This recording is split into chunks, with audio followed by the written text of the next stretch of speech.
엊그제까지만 해도 꽃다운 나이라 생각하며 살았는데 어느새 40대를 훌쩍 넘겨버린 한 여성입니다. 세월이 무엇인지 가정에 충실하고 일에 충실하며 바쁘게 지내다 보니 어느새 20대, 30대를 지나쳐 이렇게 40대 나이가 되어버렸더군요. 하지만 저의 청춘을 다 바쳐 일하고 가정을 지켜온 결과를 얼마 전 잔혹하고 쓰디쓴 결과로 맞이하게 되었는데요. 혼자만 알고 있기에는 너무 답답하고 어딘가에 털어놓고는 위로라도 받고 싶어 이렇게 글을 적어보려고 나서게 되었네요. 지금부터 저의 이야기를 좀 들려드려 보도록 하겠습니다. 저는 2년을 공부하고 시청에 들어가게 되었어요. 공무원 시험 쉽지 않다고 하는 걸 알고서 들어갔는데도 정말 힘들더군요. 세상에서 나 혼자서만 공부하고 있는 것 같고 나 혼자만 그 힘든 고생을 하고 있는 것 같아서 몇 번 포기를 하려고도 했었죠. 하지만 그때마다 노량진에서 같이 공부하는 친구들과 서로 의지하면서 우울한 시간들을 이겨내고 끝내는 공무원이 될 수 있었어요. 대학교를 졸업하고 나서 2년간 공부를 하면서는 누구하고도 만나지 않았습니다. 그래서 공시에서 합격을 하자마자 주변에서 쏟아져오는 소개팅을 마다하지 않고 열심히 나가보았고 거기에서 저와 3살 차이 나는 연상남을 만나게 되었습니다. 이 사람도 저와 마찬가지로 부동산 공부를 하면서 공인중개사 자격증을 취득하고 본인 아버지의 뒤를 이어서 부동산을 차릴 계획을 가지고 있는 사람이었습니다. 나름 포부도 있고 성격도 시원시원한 것 같아 만나보기로 했죠. 무엇보다 첫 만남 때부터 매너가 남달라 마음이 가게끔 행동을 했고 첫 만남 이후 계속해서 연락을 주고받고 데이트를 하는 과정에서 정말 괜찮은 사람이구나 라는 것을 느끼게 해주어 연애까지 발전을 시키게 되었답니다. 그때까지만 해도 남편은 정말 좋은 사람이었어요. 아니 사실은 그는 순애보적인 성향이 있었고 연애 때나 결혼 때나 변함없이 그 순애보적인 모습을 보여주었습니다. 하지만 거기에 제가 뒤통수를 당하게 될 줄은 꿈에도 상상하지 못했죠. 제가 늦둥이의 외동인지라 부모님도 나이가 좀 있으신 편이었는데 저희 부모님한테까지 끔찍하리만큼 잘하는 모습을 보고는 결혼을 하게 되었습니다. 시부모님도 평범하시고 부동산을 하는 집안이라 꽤 사는 집이기도 하고 공무원인 저를 좋게 봐주신 덕분에 양가 집안의 시원스런 허락 아래 결혼을 마치게 되었죠. 결혼 때는 자연스럽게 시댁에서 집을 해주시고 저희는 혼수를 해가는 식으로 균형 있게 진행을 했어요.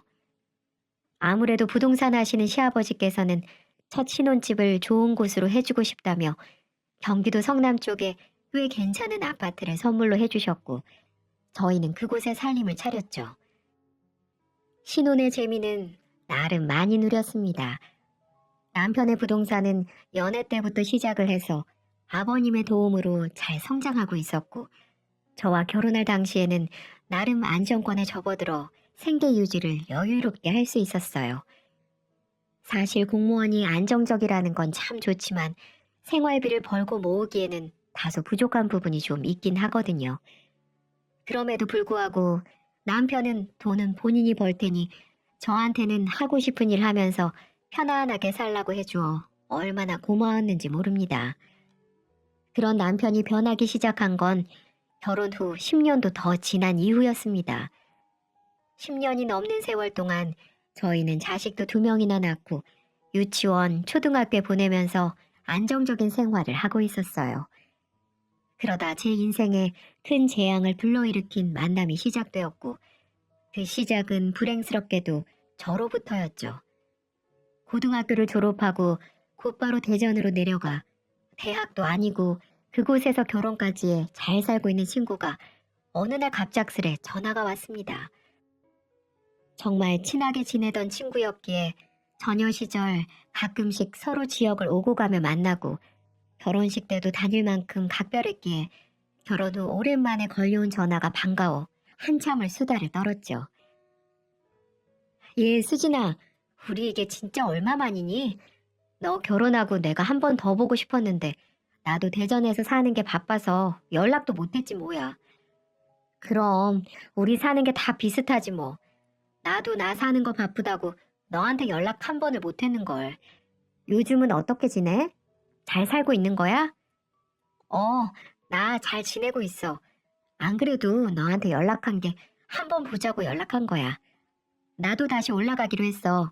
너 사는 집이 경기도랬지? 나도 경기도로 이사가. 성남 쪽으로 갈 것 같아. 어머, 너무 잘 됐다. 나도 지금 분당 살잖아. 우리 다시 자주 만나면 되겠다. 남편이랑 같이 오는 거야? 아니. 나 이혼했어. 그냥 결혼은 좀 나랑 안 맞는 것 같더라고. 그래서 이제부터는 혼자 살아보려고. 애들은 전 남편이 키우기로 했고. 이제 다시 예전처럼 혼자가 되니 얼마나 홀가분한지 모르겠다.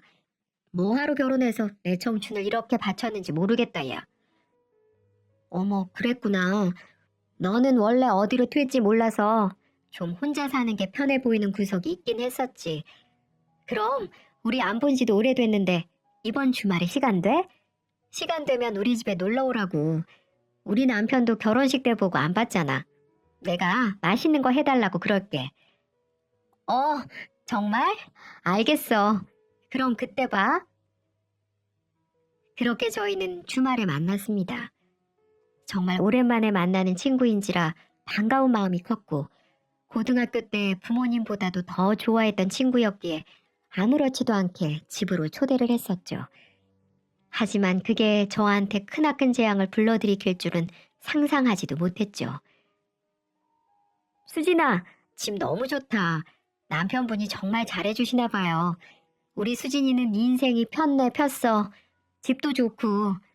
여기 집값이 꽤 비싸던데 너네 잘 사나 보다.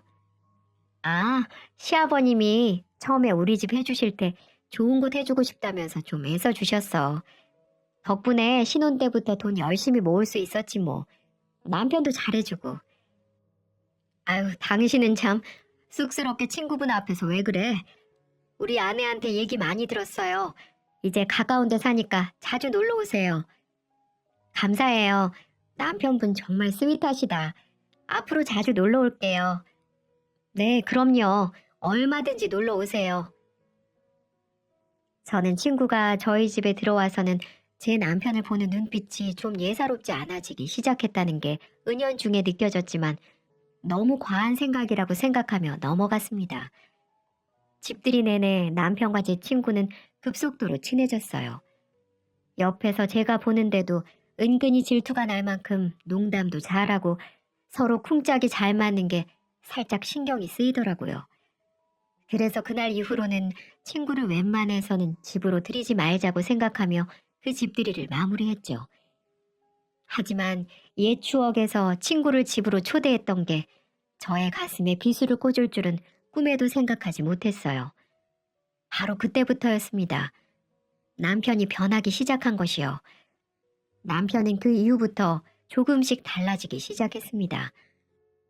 부동산 일 때문에 가끔 늦게 들어오는 일은 있었지만 어느 날부터 남편의 늦은 귀가가 잦아지기 시작하더군요. 항상 제가 퇴근을 하고 집에 들어오면 혼자 집안일하고 밥하는 거 힘들 거라고 하면서 같이 퇴근 시간에 맞춰 들어와서는 함께 해주었는데 어느 날부턴가 그걸 안 하더라고요. 그래서 한 번은 물었습니다. 여보, 요즘 왜 이렇게 늦어? 그전에는 별로 이러지 않았잖아. 일이 많아졌어? 요즘 바쁘네. 그리고 이사철이잖아. 손님들 많으면 우리야 좋은 거 아니겠어? 그래? 그래도 좀 서운하다.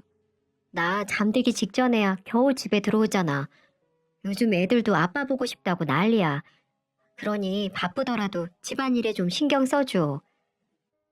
나 참, 당신은 그런 거 하나 케어 못해? 나 혼자 잘 먹고 잘 사려고 이러는 게 아니잖아. 나도 애들 교육비며 생활비며 갖다 주려고 그러는 게 아니야. 요즘 왜 그래? 자꾸 신경질 부리고. 뭐? 내가 지금 그런 뜻으로 말하는 게 아니잖아. 가정에 좀 신경 쓰라는 게 그렇게 잘못이야? 왜 오히려 당신이 화를 내는 건데? 진짜 당신 이기적이다. 기껏 힘들게 일하고 왔더니만은 기분 다 잡치게. 에이, 이러니까 내가 요즘 집구석에 들어오기가 싫지. 됐고, 오늘은 기분 잡쳐서 밖에서 자고 올 테니까 그런 줄 알아. 이렇게 말을 하며 집을 나가버리더군요. 너무 황당했어요. 예전에는 제가 가정에 신경을 써달라고 하면 아이들과 놀아주고 집안일도 좀 해주고 하더니 어느 날부터 자꾸 신경질을 부리고 짜증을 내기 시작했습니다. 싸우기도 하는 날에는 자기 마음을 못 알아준다는 핑계를 대고 밖으로 나가버리기도 했고 점점 다른 사람으로 변해가더군요. 하지만 그때까지만 해도 남편이 일에 대한 스트레스 때문에 예민한가 보다 하고 넘기는 날이 많았습니다. 그래서 저도 서운함을 참고 그날 생각을 정리하며 남편을 더 이해하고 제가 더 노력하기로 했죠. 하지만 제가 대화를 좀 해보려고 하면 나중에 해, 피곤해 죽겠는데. 이렇게 말하고는 자리를 피하고는 했고 저와 같이 한 침대에서조차 자지 않으려고 했어요. 당신 피부 관리 안 해? 얼굴에 그 기미는 뭐야? 아무리 애들 엄마라고 하지만 그렇게 관리를 안 하고 사는데 어떤 남자가 좋아하겠어. 결혼 전에는 그래도 나름 봐줄만 하고 잘 꾸미기도 하더니만 지금은 완전 아줌마가 따로 없네. 뭐? 내가 왜 이렇게 됐는데 애들 낳고 그러다 보니 그렇게 된 거 아니야.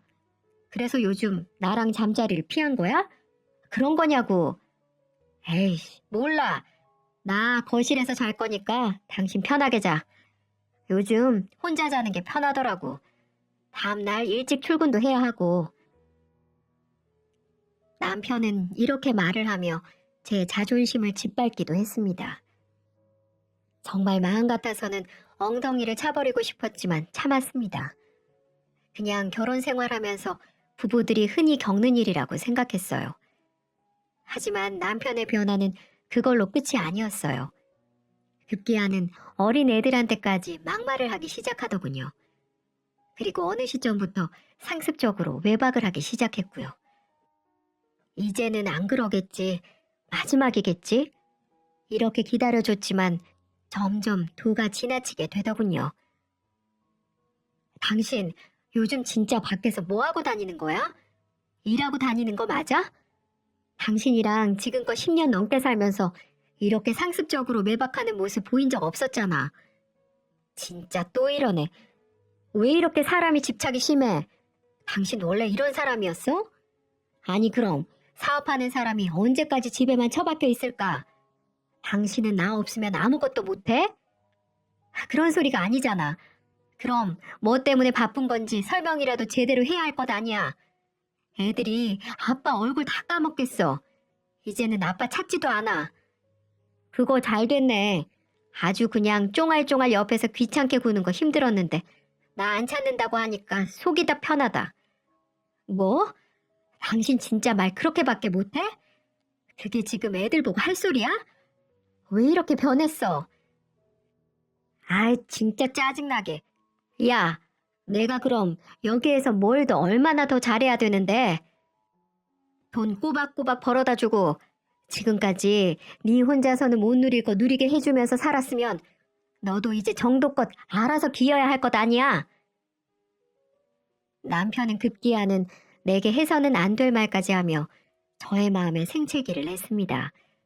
그때부터는 정말로 제가 알던 남편이 아니었어요. 하지만 남편은 그걸로도 부족했는지 저를 더 심하게 하대했습니다. 남편과의 냉전이 계속되고 있던 중 주말에도 아침부터 집에서 일찍 나간 남편에게 화가 난 상태로 집 청소를 하고 있었어요. 계절이 바뀌던 시기였기에 여름 옷들을 싹 집어넣을 생각으로 옷장을 다 뒤집고 있는데 갑자기 장롱 깊숙한 곳에서 종이 가방이 손에 잡혔습니다. 뭘까 싶어서 바로 꺼내봤는데 금목걸이 박스가 있더라고요. 종이백 안까지 정성스럽게 포장되어 있는 걸 보면서 남편이 저와 풀고 싶어 선물을 준비한 건가 싶었어요. 그리고 혹시라도 제가 까먹었을 기념일이 다가온 건가 싶기도 해서 얼른 달력을 보니 그것도 아니라서 선물의 정체가 궁금해졌습니다. 그래서 남편이 오기 전 그 목걸이 박스를 꺼내놓고는 들어올 때까지 기다렸죠. 역시나 밤 12시가 지나 정신을 못 차릴 정도로 술을 먹고 들어오더군요. 몸도 제대로 가누지 못했어요. 그리고 평소 같았으면 자고 있을 제가 안 자고 기다리고 있으니 의아했던지 바로 물어보더라고요. 안 자고 뭐 했어? 왜? 너 늦게 온 거 따지려고 앉았냐? 너도 진짜 징하다. 뭐? 당신 말 또 그렇게 하네. 나는 당신이 이것까지 숨겨놨길래 나랑 풀고 싶어서 준비한 건 줄 알았는데 아니었나 봐? 그럼 도대체 이거 뭐야? 누구 주려고 준비한 건데? 이거 누가 봐도 여자 선물이잖아.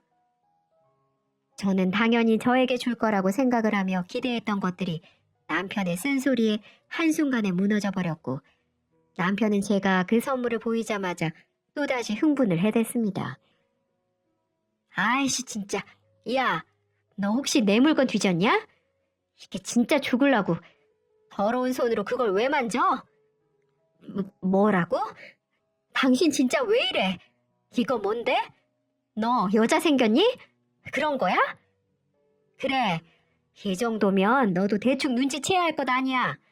꼭 내가 내 입으로 이렇게 말을 해야겠냐? 진짜 너 그 돌대가리 같은 머리로 공무원은 어떻게 됐냐? 이왕 이렇게 된 거 이혼해.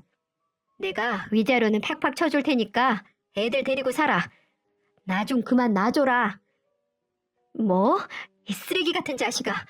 그녀 누구냐고. 남편 놈은 정신을 못 차리면서도 당당하게 여자가 있다고 고백을 하는 겁니다. 아주 뻔뻔하게 말이죠. 아마 내일이 되면 술 먹고 제게 고백한 걸 후회할 거예요. 그래서 저는 남편이 하는 얘기들을 녹음하기 시작했어요. 앞으로 무슨 일이 벌어지든 증거를 남겨서 꼭 복수를 해주고 싶었습니다. 네가 알아서 뭐하게? 내가 일일이 너한테 왜 설명을 해야 하는 건데? 다 필요 없고 이렇게 구질구질하게 할 바에야 그냥 차라리 갈라서. 너 공무원이니까 재혼 자리 금방 들어올 거 아니야. 나는 그냥 놔줘라. 이제 네 얼굴이 꼴 보기 싫어서 같이 있지도 못하겠어. 그동안은 내가 참고 참은 거야. 좋게 말할 때 이혼해줘. 그전에는 전혀 저에게 보이지 않았던 언행 심사를 보이는 남편을 보면서 저는 좌절감을 심하게 느껴야만 했습니다. 생각지도 못했던 남편의 외도 사실을 알게 되면서 저는 도대체 어떤 년이랑 바람을 피는지 알아보기 위해 뒤를 밟기 시작했습니다. 이대로 당하기만 하면 너무 억울할 것 같았거든요. 근데 진짜 웃기게도 남편의 외도 상대는 생각지도 못하게 알게 되었고, 그 무식한 여자는 본인의 정체를 저에게 너무나도 쉽게 드러냈습니다. 남편의 외도 사실을 알고 난 이후 며칠 뒤 남편의 뒤를 캐보려고 시청에 연가 신청을 하고 본격적으로 파헤치기 시작했어요. 아이들도 친정에 맡겨놓았고 이제 다 준비가 돼 있는 상태였어요. 이제 남편과 바람핀 그년만 잡으면 됐죠. 그렇게 저는 개인적으로 뒤를 밟고 흥신소에도 의뢰를 하고자 움직이고 있는데 어느 날 친구에게서 전화가 온 겁니다. 바로 저의 고등학교 동창 그 수진이 말이죠. 집들이 이후로 자주 연락을 못했기 때문에 대수롭지 않게 받았습니다. 오히려 남편의 외도가 기가 막혀 누구에게도 말하지 못하고 있었는데 이 친구에게라도 털어놓을까 싶어서 생각하고 있던 찰나에 이 친구가 갑자기 수상한 질문을 해대는 거 있죠? 수진아, 요즘 잘 지내지? 그냥 그럭저럭 지내고 있어. 너는 잘 지내? 어, 나 요즘 너무 잘 지내고 있지. 그래? 잘 됐네.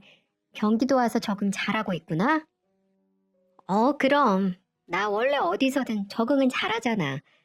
근데 내가 지금 이런 얘기 하려고 전화한 건 아니고, 네 남편 원래 음식을 좀 가리니? 뭘 먹어도 잘 못 먹던데? 남편? 좀 그런 게 있긴 하지. 그런데 그걸 왜 묻는 건데?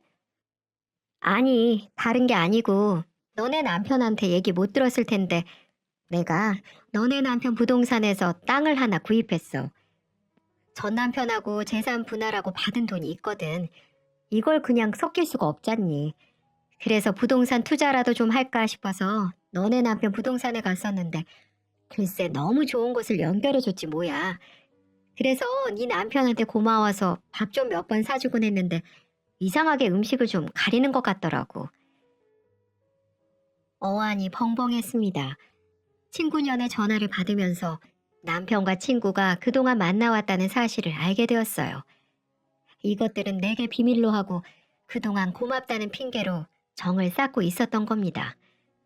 그리고 남편에게 맛있는 음식을 해주고 싶어 뻔뻔하게 남편이 좋아하는 음식을 물어보는 그년을 보고 가만히 있을 수가 없었어요. 야, 너 지금까지 나 몰래 우리 남편 만나고 있었던 거니? 와, 이거 사람 아니네. 일하는 부동산까지 가서 꼬리쳤다 이거지? 그리고 나한테 좋아하는 음식 물어보는 것도 내 남편한테 해주려고 그러는 거 아니야? 진짜 너는 대가리 총 맞았니? 그게 나한테 할 소리야? 어휴, 얘 왜 갑자기 이렇게 흥분하니? 누가 네 남편을 만나고 있다니. 아, 됐어. 그냥 내가 알아서 할게. 친구는 되려 제가 성질을 낸다는 핑계를 대면서 전화를 확 끊어버렸습니다. 저는 어이가 없어서 다시 전화를 했어요. 몇 번을 해대도 전화를 안 받길래 우선 흥분을 가라앉히고 친구의 이야기를 다시 곰곰이 생각해봤죠. 근데 아무리 생각을 해도 친구의 말은 제자리에 본인이 들어오겠다는 소리로밖에는 들리지 않더군요. 게다가 저도 모르는 새 남편에게 부동산 의뢰를 해서 거래를 했다는 것도 수상쩍게 느껴졌고요. 저는 마음속으로 이 둘이 외도를 했다는 걸 거의 확신을 한 상황에서 다음날 바로 저의 계획대로 남편이 있을 부동산으로 갔습니다. 저 혼자가 아니었어요. 저는 흥신소 직원과 한 몸이 되어 뒤를 밟기 시작했습니다. 왜냐하면 남편이 금세 저를 알아차릴 수도 있기 때문에 남편이 모르는 사람과 대동을 해야만 했어요. 그렇게 남편 부동산에서 잠복하기 시작했고 퇴근 시간이 되자 남편은 곧바로 부동산 문을 닫고 어디론가 향했습니다. 그 길로 저와 흥신소 직원은 곧장 남편의 뒤를 밟았습니다. 남편은 아주 익숙한 듯이 차를 몰고 어디론가 가고 있었고 그곳은 백화점이었어요. 남편과 애들하고도 자주 갔던 백화점이기에 저 역시 익숙하게 따라 들어갔고 조심스레 남편의 뒤를 따라갔을 때 얼마 못 가 저는 그 자리에 주저앉고 말았습니다. 남편은 이번에도 익숙하다는 듯이 백화점 안에서도 한 카페로 들어섰고 그곳에는 제가 아주 잘 알고 있는 사람인 제 친구가 화장을 떡칠한 채 제 남편을 아주 반갑다는 듯 맞이했어요. 그리고 그 둘은 서로를 바라보는 눈에서 꿀이 뚝뚝 떨어질 듯 쳐다보며 서로를 발견하자마자 누가 먼저랄 것도 없이 그 자리에서 껴안으며 난리 부르스를 쳐댔습니다.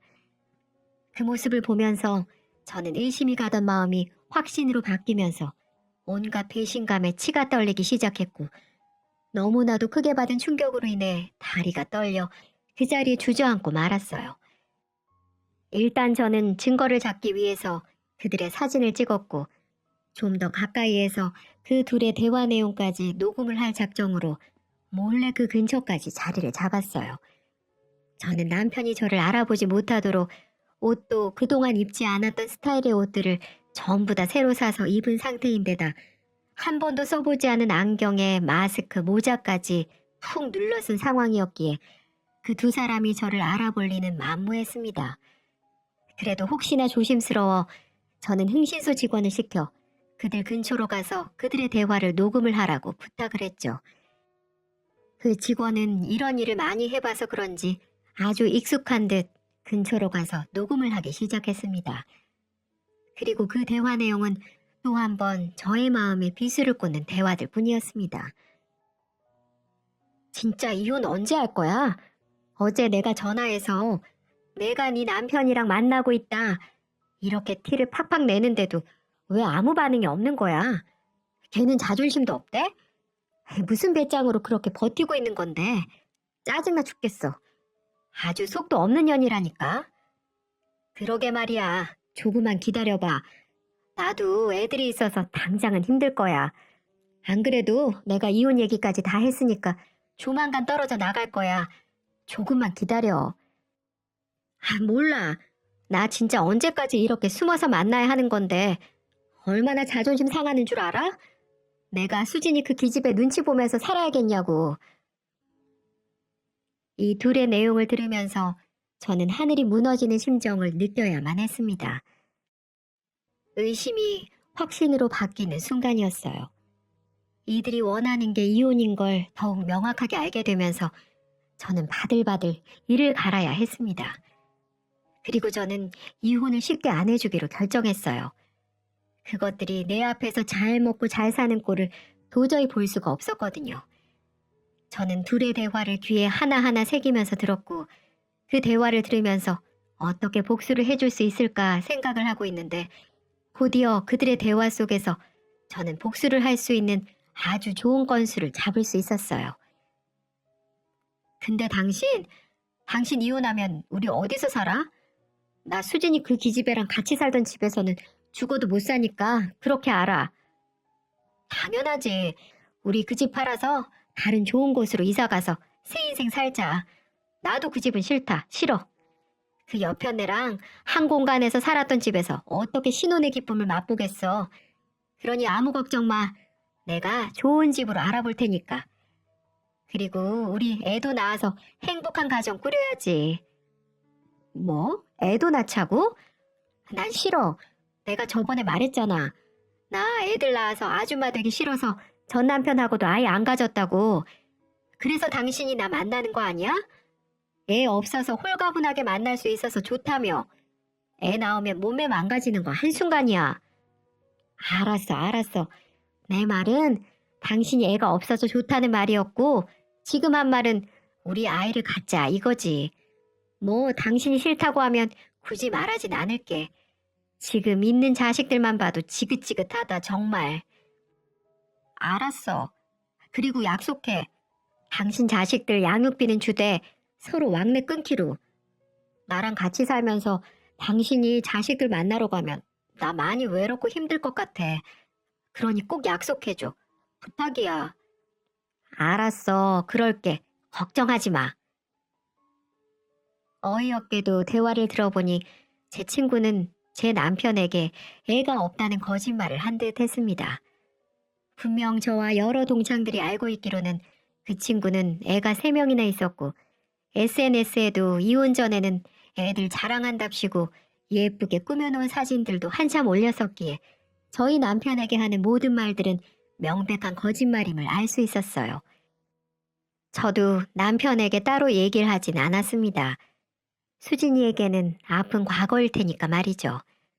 하지만 인연은 그걸 노리며 뻔뻔하게 남편에게 접근을 해서 여우짓을 했던 겁니다.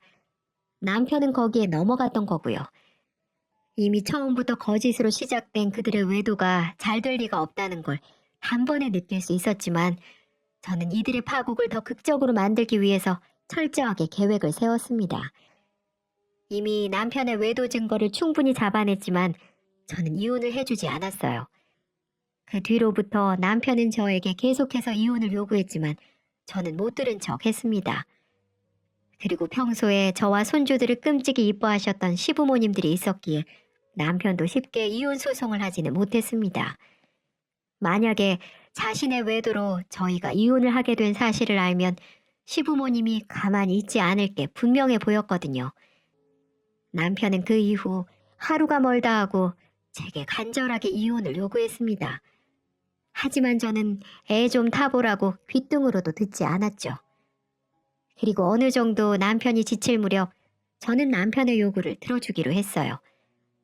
그날도 술을 먹고 와서는 이혼을 얘기하는 남편에게 저는 단호하게 말했습니다.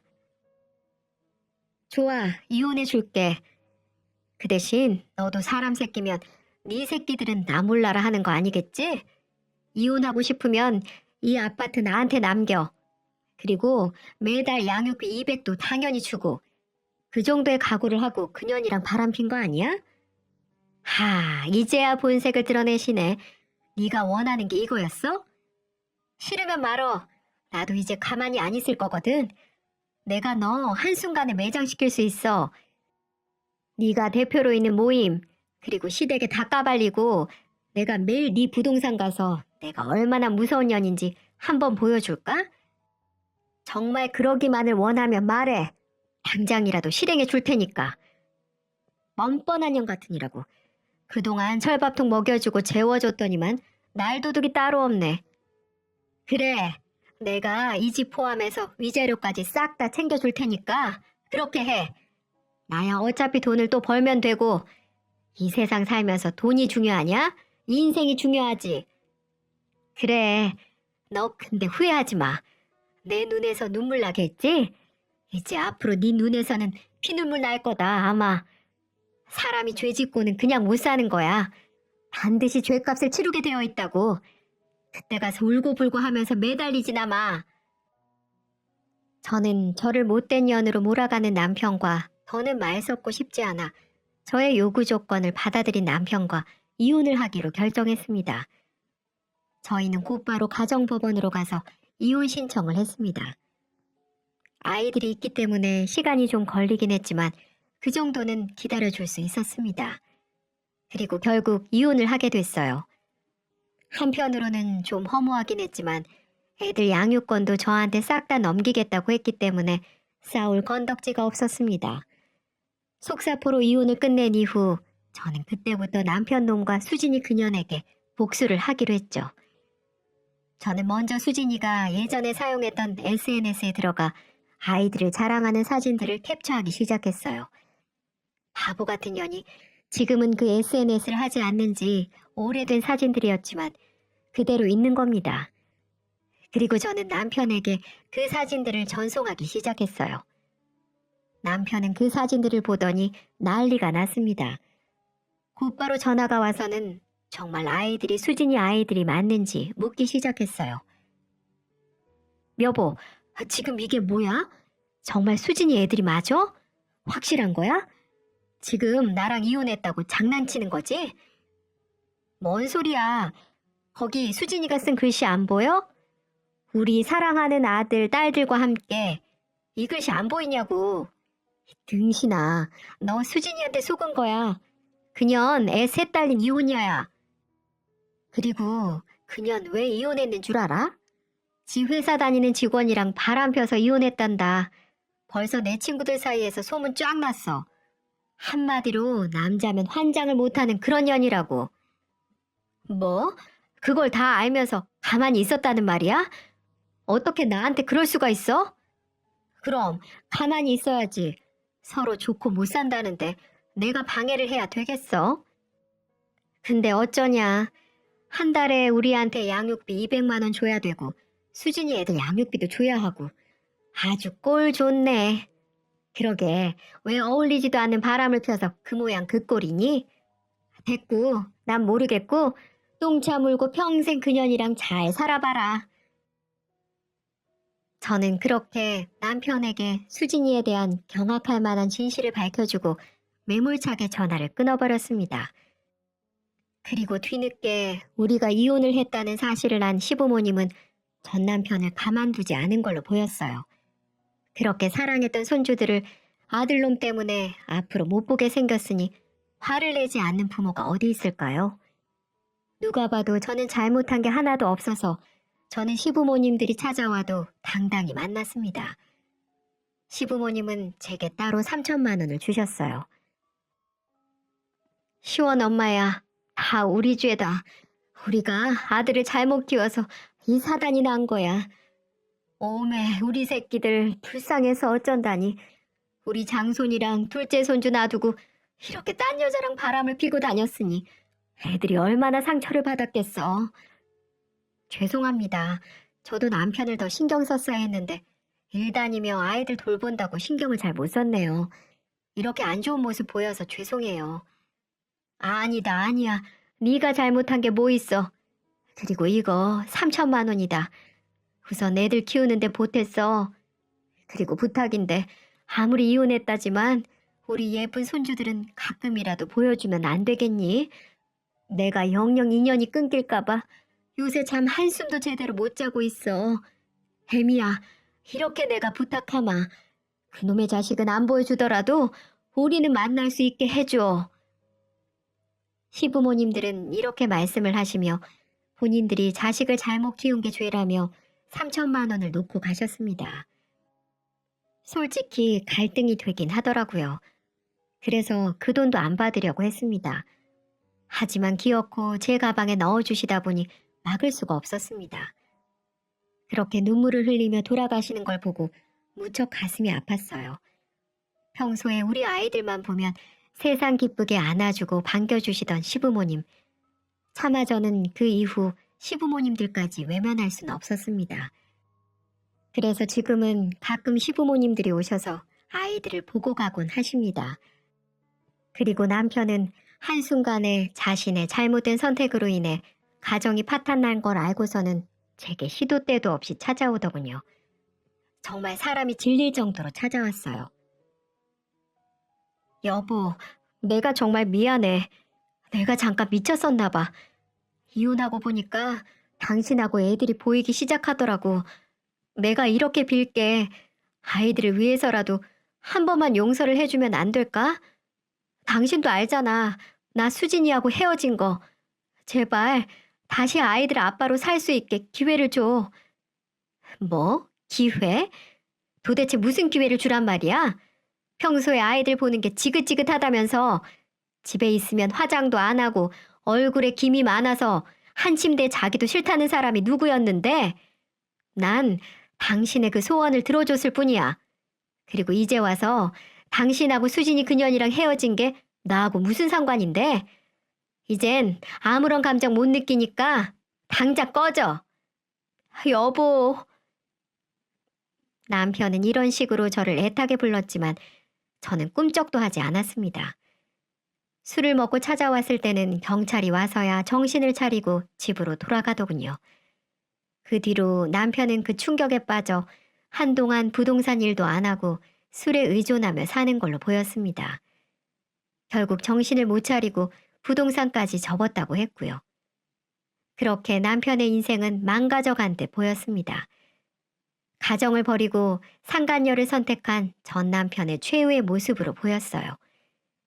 수진이 그녀는 그 이후 남편하고도 헤어지고 다시 어디론가 가버렸다고 했습니다. 수진이에게도 따로 위자료 소송을 해 2천만 원을 받았지만 그걸로 성에 안 차 동창들에게 지금의 상황을 알리기 시작했고 수진이는 한순간에 친구들 사이에서 쓰레기로 변해 있었습니다. 수진이 이야기만 나오면 친구 남편 뺏은 년, 나쁜 년. 이게 다들 첫마디였어요. 그 이후 수진이는 자취를 감추고 있어서 어디서 어떻게 사는지 모릅니다. 아마도 어디서 또 남자에게 꼬리를 쳐 남의 가정 파탄내고 있을지는 모르겠네요. 우리나라 가정을 지키기 위해서라도 제발 귀신이 빨리 잡아가 버렸으면 좋겠네요. 저는 이 사건 이후로 결혼이라면 치가 떨려서 누구와도 만날 생각을 하지 못하고 있는데요. 그저 지금은 아이들에게 집중하면서 저의 남은 인생을 아이들을 위해서만 쓰려고 생각하고 있습니다. 제 나이 아직 40대 초반인지라 부모님은 제 나이가 아깝다며 누구라도 다시 만나보라고 하시는데 아직까지는 누군가를 다시 만날 상태는 아닌 것 같아요. 아직까지는 제 마음의 상처가 가득해서 또 다른 누군가를 만난다는 게 많이 두렵거든요. 대신에 아빠 없이 저와 같이 살아가야 할 우리 아이들이 아빠의 빈자리를 느끼지 못하도록 해주고 싶어 요즘 아이들 교육에 집중하면서 열심히 살고 있습니다. 그리고 전 남편 때문에 집도 이사를 가버렸습니다. 다행히도 이 집이 자리도 좋고 인기가 많은지라 금방 좋은 값에 팔 수 있었고 저는 아이들과 남편의 흔적을 느끼지 않을 수 있는 곳으로 가버렸어요. 물론 양육비를 받고 면접 교섭권도 해주고 있습니다. 하지만 이사한 집은 절대 알려주고 있지 않네요. 언제도 찾아와서 괴롭힐지 모르니까요. 저는 이혼 이후의 삶이 더욱 편안하고 안정적이게 된 것 같습니다. 결혼의 처음은 참 좋았지만 사람의 거의 밑바닥까지 보게 되면서 마지막은 끔찍한 기억으로 남게 되어 가슴이 아프기도 합니다. 하지만 이미 일어난 일, 저는 오히려 전화위복의 기회로 삼고 잘 살아가 보려고 합니다. 어떤 사람이 이혼에 대해서 이런 말을 했더라고요. 판단력이 부족해서 결혼하고, 인내력이 부족해서 이혼하고, 기억력 부족으로 다시 재혼한다.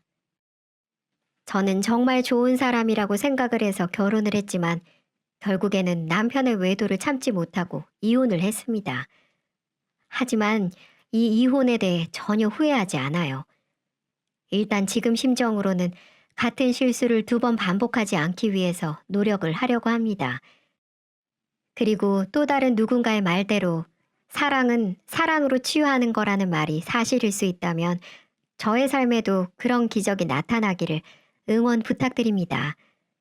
그리고 앞으로의 저의 삶은 행복할 거라고 말씀해 주시면 제가 2 아이들을 데리고 살아가는데 큰 힘이 될 것 같습니다.